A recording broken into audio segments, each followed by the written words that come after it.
Assalamualaikum warahmatullahi wabarakatuh. Alhamdulillahirabbil alamin wassalatu wassalamu ala Rasulillah sayyidina Maulana Muhammad wa ala alihi washabihi ajmain. Rabbi shrah li sadri wa yassir li amri wahlul 'uqdatam min lisani yafqahu qawli. Teman-teman ya, kita jumpa di pertemuan pertama dan kedua tentang mata kuliah pemikiran hukum Islam modern ya. Ini bukunya nanti ya, dari Ali bin itu.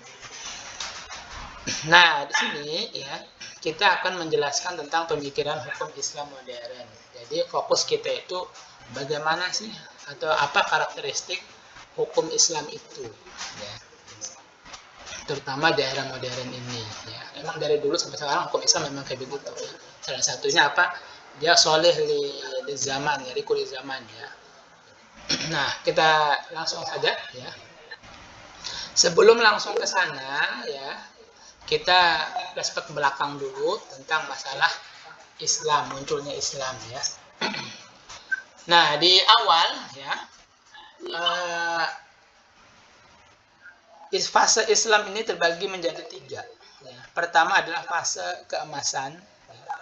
Ini itu terjadi dari zamannya Nabi ya, di abad ke-7 sampai abad ke-13, zamannya Nabi ya, zamannya Khulafaur Rasyidin, zamannya Umayyah ya, dan Abbasiyah ini. Dan yang kedua adalah fase kemunduran ini, yaitu dari abad ke-13 sampai abad ke-20 ya. Dan yang ketiga adalah fase kebangkitan Islam abad 20 sampai sekarang. Nah, yang akan kita bahas itu nanti dari fase kebangkitan Islam sampai sekarang ya. Tentang masalah hukum Islamnya. Oke, teman-teman ya. Mengapa ini dapat dikelompokkan menjadi 3 fase ya zaman Islam itu ya. Contohnya zaman keemasan. Mengapa disebut zaman keemasan? Dari masa Nabi sampai runtuhnya Abbasiyah ya. Salah satunya indikatornya adalah karena zaman itu penyebaran Islam itu sangat luas dan cepat ya. Ekspansi Islam itu sangat cepat ya, dari tanah Arab menyebar kemana-mana ya. Dan yang kedua adalah kemajuan ilmu pengetahuan itu sangat pesat. Lahirnya ilmu pengetahuan dan ulama besar di era itu ya, zaman keemasan, Imam Syafi'i, Imam Abu Hanifah dan sebagainya ya.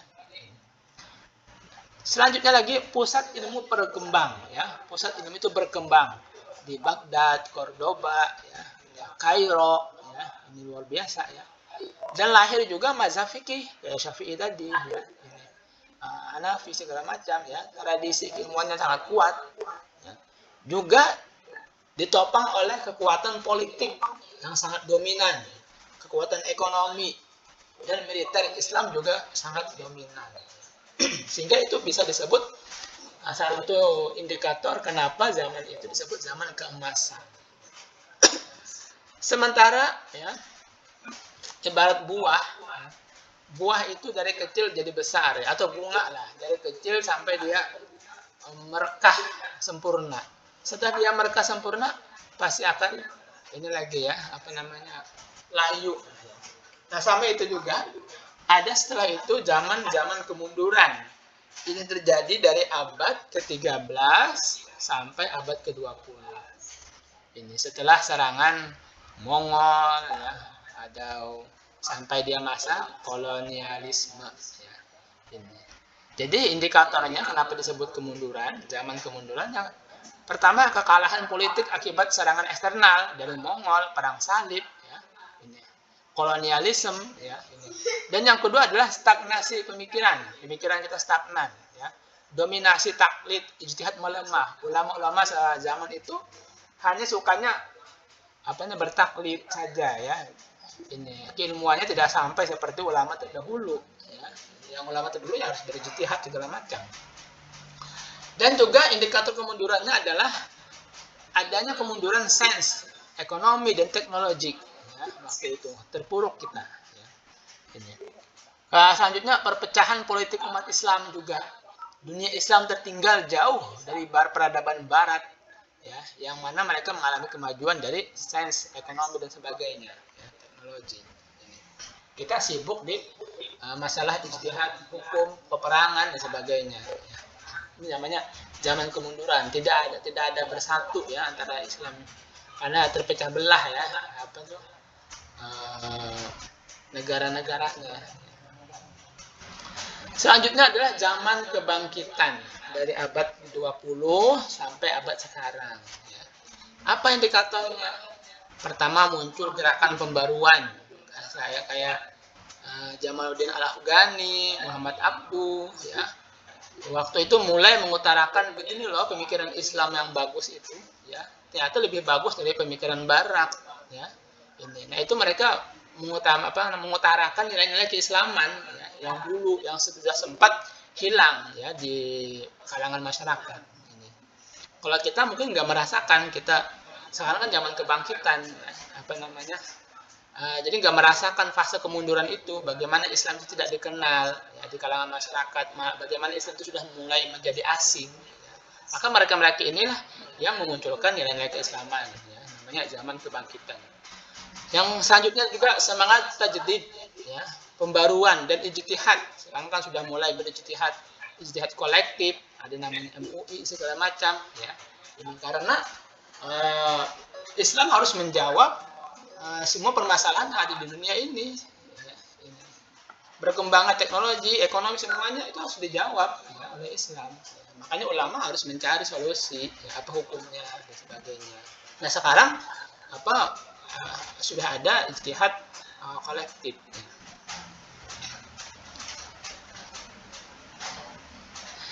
Selanjutnya ya perlawanan terhadap kolonialisme dan lahirnya negara-negara Muslim merdeka. Ini. Dan juga ya, sudah lahir ya sekarang yang negara Muslim ya merdeka. Apalagi alhamdulillah Palestina sudah merdeka ya. Kebangkitan pemikiran Islam modern dari segi ekonomi, pendidikan, hukum, politik, ya semuanya sudah mulai bangkit. Kalau dulu kita sekolah SD itu ya SD negeri, ya, contohnya ya SD negeri. Sekarang banyak banget SD swasta, SD Islam segala macam. Ya, dari pendidikan, ekonomi dulu bank syariah, bank Islam belum ada, sekarang sudah ada. Ya. Upaya integrasi, ya. Ilmu agama dan sains modern dan menjawab tantangan global itu juga salah satu dari indikator tentang kebangkitan, zaman kebangkitan di era sekarang ini. Ya. Oke, lanjut teman-teman ya. Sekarang kita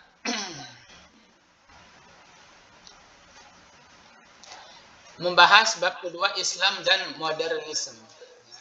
Modernisme. Jadi sudah kita jelaskan tadi ya tentang zaman keemasan zamannya Nabi ya, Khulafaur Rasyidin, Daulah Umayyah, Daulah Habasyiyah ya. Dan juga zaman keruntuhan, kemunduran ya, ini. Dan kebangkitan Islam. Nah, sejak kapan kebangkitan Islam ini ya? Kebangkitan Islam ini sejak mulai runtuhnya yang peradaban yang ada di komunis ya ini. Makanya di sini ada beberapa teori tentang kebangkitan Islam. Kita ambil dua ya, teori benturan peradaban. Sejak ideologi komunisme kalah ya. Dulu kan ideologi kapitalis dan komunisme kalah. Ya. Dari situlah kita dunia mulai mencari ternyata ideologi apa yang bagus ya. Ini. Makanya muncullah ideologi Islam ya. Bisa menjawab semua ya permasalahan dari segi ekonomi, politik dan sebagainya. Nah, maka menurut beliau Huntington ya, mengelompokkan negara-negara itu bukan berdasarkan atas sistem politik ekonomi ya, tetapi lebih mendasarkan pada budaya dan peradaban. Jadi dengan adanya benturan peradaban, ya, dengan adanya budaya dan peradaban, ya, ini Islam itu bisa berkembang ya atau bisa mempengaruhi orang lain ya, salah satunya dengan adanya peradaban. Ya. Bahkan zaman sekarang kan peradaban yang terkenal itu ada 9 ya, contohnya peradaban Barat, Cina, Jepang, ya, Amerika, ya, Hindu, Buddha, Islam. Nah di situ. Jadi kita ini sekarang kebangkitan Islam muncul ya, ditandai dengan perang peradaban. Ini. Dan yang kedua teori soft power juga hampir sama ya. Apa? Standar nilai ekonomi pasar dan peradaban barat sebagai faktor-faktor dari soft power. Ini. Ekonomi ya, peradaban tadi ya, itu sebagai faktor sehingga menjadi relatif terhadap hard power kekuatan militer. Artinya kita tidak berperang lagi ya, tapi peperangan itu perang budaya ya, perang dingin ya, ini. Bagaimana kita membawa budaya Islam ini, mengenakan budaya Islam ini ke orang lain ya, ke budaya ke mana? Ke negara lain ya.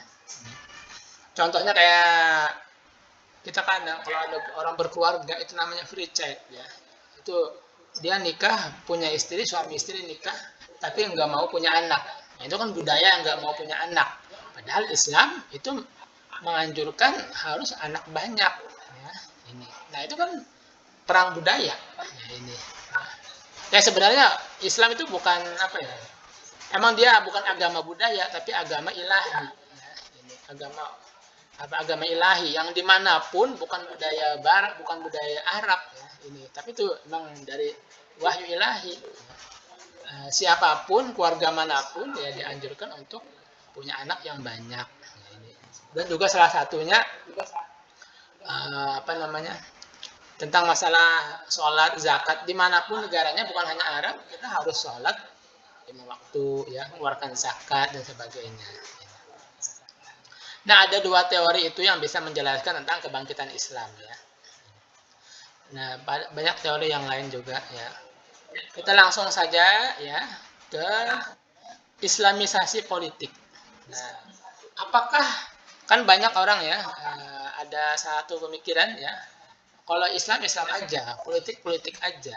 Ternyata itu nggak benar. Yang harus itu adalah Islamisasi politik. Contoh, kalau politik yang tidak Islami, nanti sikut-sikutan. Ya. Tidak ada namanya teman lawan, kejujuran itu hilang, nggak ada. Ya. Semuanya pengen cari kekuasaan dengan cara apapun. Nah, itu kan bahaya. Ya. Dengan adanya Islamisasi politik yang diislamkan, dia boleh jadi berkuasa, tapi harus dengan jujur, amanah, ya, tanggung jawab, ya, harus melihat rakyatnya. Nah, kan jadi bagus politiknya. Makanya ya di Imam Ghazali itu menyatakan Islam dan politik itu tidak bisa dipisahkan. Ya. Menceraikan Islam dari politik akan melemahkan ajaran Islam. Ya, bahkan beliau mengatakan agama dan kekuasaan adalah saudara kembar. Dengan demikian, agama adalah fondasi, sedang penguasa adalah penjaga. Sesuatu yang tidak memiliki fondasi akan hancur, dan sesuatu yang tidak memiliki penjaga akan hilang ataupun musnah. Itu semuanya saling berkaitan ya. Agama tanpa politik, ya, ini agamanya akan hancur, musnah ya. Tapi kalau politik tanpa agama, politik itu akan amburadul. Ya. Ini dua-duanya harus bergandengan. Ya bisa menciptakan hal yang yang jadi harmoni. Ya. Ini. Contohnya tadi, kalau pemimpin yang tidak Islami, ya, dia suka berbohong, suka berdusta, ya, ngibulin masyarakat, ya, menarikan pajak yang ugal-ugalan, ya. Dia hanya untuk kepentingan dia saja, ya kan bahaya. Kan? Tapi kalau dia pemimpin yang agama, ya agamis, ya, dia harus menerapkan kejujuran segala macam, bahkan dia akan bertanggung jawab di akhirat. Ya. Ini jadi akan baik, ya. Ya. Makanya ada contoh hari aja Rasulullah itu bentuk dari Islamisasi politik. Ya. Rasulullah itu mendedikasikan bahwa beliau ada sebagai pemimpin. Karena di Madinah ya itu bukan hanya Muslim saja, ada Yahudi, bangsa Arab yang belum menganut Islam, ya, ada Ahlul Kitab, ya, ini Islam, Ahlul Kitab, Yahudi dan agama yang lainnya. Ya. Nah di situ Rasulullah mendeklarasikan beliau menjadi pemimpin. Beliau bikin peraturan yang disepakati oleh semua kaum yang ada di sana, ya semua agama yang di sana. Namanya Piagam Madinah. Nah, contohnya apa buktinya? Apa namanya? Poinnya apa? Pertama, kebebasan memeluk dan menjalankan agama. Siapapun bebas mau agama apa aja. Yang kedua, nasihat, menasihati dan tolong menolong. dalam berbuat kebaikan. Apapun agamanya harus menasihati, tolong menolong dalam kebaikan. Ketiga, saling membantu ya untuk melawan siapa saja yang menyerang Madinah. Kalau ada orang lain di luar Madinah ya, yang ingin menyerang Madinah, semuanya harus saling bantu membantu ya, saling membela, melawankan. Nah ini ya. Yang keempat, membela mereka yang teraniaya. Ya, ini siapapun agamanya, kalau dia teraniaya harus dibela ya, nggak perlu harus lihat Islam atau siapa. Yang kelima, bertetangga dengan baik. Ya, ini piagam Madinah ya. Ini. Kenapa? Karena Rasulullah ingin menjadi semuanya harus bersatu ya. Agama terserah dia, itu urusan dia sama Allah Taala ya. Yang penting dia harus berbuat baik dengan orang lain ya, harus menjaga persatuan. Nah, ini sudah wujud nyata dari islamisasi politik ya. Nah, bagaimana dengan Pancasila dengan syariat Islam ya? Ini di awal kemerdekaan kita ya, para pejuang kita itu membuat ideologi atau falsafah negara Indonesia ke depan mau kayak gimana ya. Di sana ada pertarungan ideologi ya, antara nasionalis Islam dan nasionalis sekuler. Dan mana dalam pembentukan piagam Jakarta. Nah, tadi kan piagam Madinah, sekarang piagam Jakarta. Ini. Nah, banyak tokoh-tokoh yang menginginkan, ya, sehingga muncullah sila pertama itu yang bunyinya adalah ketuhanan dengan kewajiban menjalankan syariat Islam bagi pemeluk-pemeluknya. Dan ini ditentang oleh Indonesia bagian timur. Kayak Bali, Papua dan sebagainya, mereka tidak mau bergabung dengan Indonesia ya, kalau sila ini seperti ini ya, ini. Sehingga demi persatuan ya, ulama dan sebagainya pun ya, dengan tokoh-tokoh lain ya, ini merubah menjadi ketuhanan yang maha esa ya, ini demi apa ya, demi persatuan, karena negara Islam ini harus bersatu apapun agamanya. Negara Indonesia ini harus bersatu apapun agamanya, nggak harus Islam aja ya. Nggak harus kayak di Madinah tadi ya. Kalau kita nggak bersatu nanti akan diserang oleh musuh ya. Nah, di sini pun ya, padahal dulu membuat ini ya, ketuhanan yang maha esa ya, karena sudah era reformasi dengan ditandai runtuhnya Orde Baru Soeharto ya, muncullah era reformasi ini membuka jalan bagi beberapa kelompok elemen masyarakat untuk menggaungkan lagi Islam itu ya. Salah satunya pertama dari kelompok Islam ya, kelompok masyarakat ya. Contohnya mereka membuat FPI, Front Pembela Islam, Laskar Jihad dan segala macam. Dan juga dari partai ya, ini kalangan partai PBB ya, Partai Islam ya, P3 ya, ini mereka menginginkan kembali lagi ya dengan kata-kata dengan kewajiban menjalankan syariat Islam bagi pemeluk-pemeluknya. Tapi yang lebih menarik itu adalah dari kalangan NU dan Muhammadiyah ya, mereka tidak mendukung perubahan pasal itu ya. Ini kenapa ya, kita lihat ya. Contoh saja dari Anies Baswedan menjelaskan ya, fokus umat Islam itu sekarang ini bukanlah menjadikan Islam sebagai dasar negara Indonesia ya. Ini, tapi bagaimana membawa warna Islam itu sendiri ke dalam kebijakan yang dihasilkan oleh parlemen. Jadi enggak harus ya dasarnya Islam, enggak, tapi nilai-nilai keislaman itu yang menjadi pondasi ya, nilai-nilainya saja yang menjadi pondasi untuk membentuk kebijakan yang dihasilkan oleh parlemen. Sama kayak Mahfud MD ya. Ini Mahfud MD apa? Dia mengatakan negara Indonesia ini bukan negara Islam, tapi yang Islami. Artinya apa? Ya. Dia ideologinya mau Pancasila, tapi pembentukan Pancasila itu sendiri ya berdasarkan dari nilai keislaman. Ya. Contohnya yang adil, amanah, ya.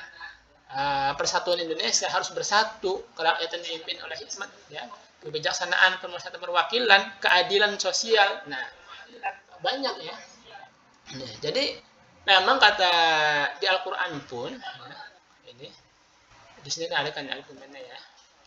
uh, tidak ada keharusan bagi umat, ya, umat Islam itu untuk membentuk negara Islam. Yang terpenting adalah adanya negara yang melindungi dan menjamin kebebasan untuk menjalankan ibadah yang sesuai dengan ajaran Islam.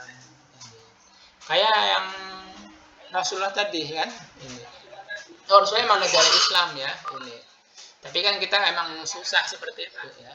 Apa tadi kalau kita pengen negara Islam ya orang Bali segala macam, padahal di sana kan komunitas Muslim juga ada di sana, kasihan mereka komunitas Muslim di sana ya ini. Jadi nggak apa-apa lah gitu kan, kita ideologi kita Pancasila, tapi juga di sana nilai-nilai keislaman juga dimunculkan. Nah, begitu. Jadi sedikit demi sedikit lah kita mengislamkan. Ya. Yang kedua juga ya tokoh-tokoh Islam ya, Indonesia pada zaman dulu dia berjuang ya, jalur konstitusi yang demokratis sehingga muncullah hasil yang demokratis pula, yaitu adalah menetapkan Pancasila sebagai dasar negara. Ya. Maka dari kesepakatan itu harus kita jaga. Ya. Ini jangan sampai dirubah-rubah lagi. Ya. Masa peraturannya saja, nilai keislamannya saja yang ditambahkan. Nggak perlu dirubah lagi karena itu mudaratnya banyak, nanti akan terjadi pertumpahan darah, peperangan segala macam. Yang penting yang ada ini aja yang kita jaga, masukkan nilai keislamannya ya, sehingga secara tidak langsung ini negara Indonesia negara yang Islami. Karena siapa sih, agama apa sih yang nggak mau pemimpinnya jujur, agama apa sih yang nggak mau pemimpinnya bertanggung jawab? Enggak kan, semua agama kan menginginkan pemimpinnya jujur, adil, tanggung jawab ya. Ini mencintai rakyatnya gitu kan. Oke, mungkin ini saja yang Anda sampaikan ya. Anda mohon maaf kemarin tidak bisa kita nggak bisa kuliah ya. Ini ada pertemuan pertama dan kedua, nanti ada pertemuan ketiga dan keempat. Ini nanti Anda kirimkan videonya dulu, nanti Anda bisa baca, ya bisa lihat, ya nonton. Nanti ketika jam kuliah baru dia tanyakan, ya kita diskusi di sana. Syukron, mudah-mudahan bermanfaat, ya. Terima kasih. Assalamualaikum warahmatullahi wabarakatuh.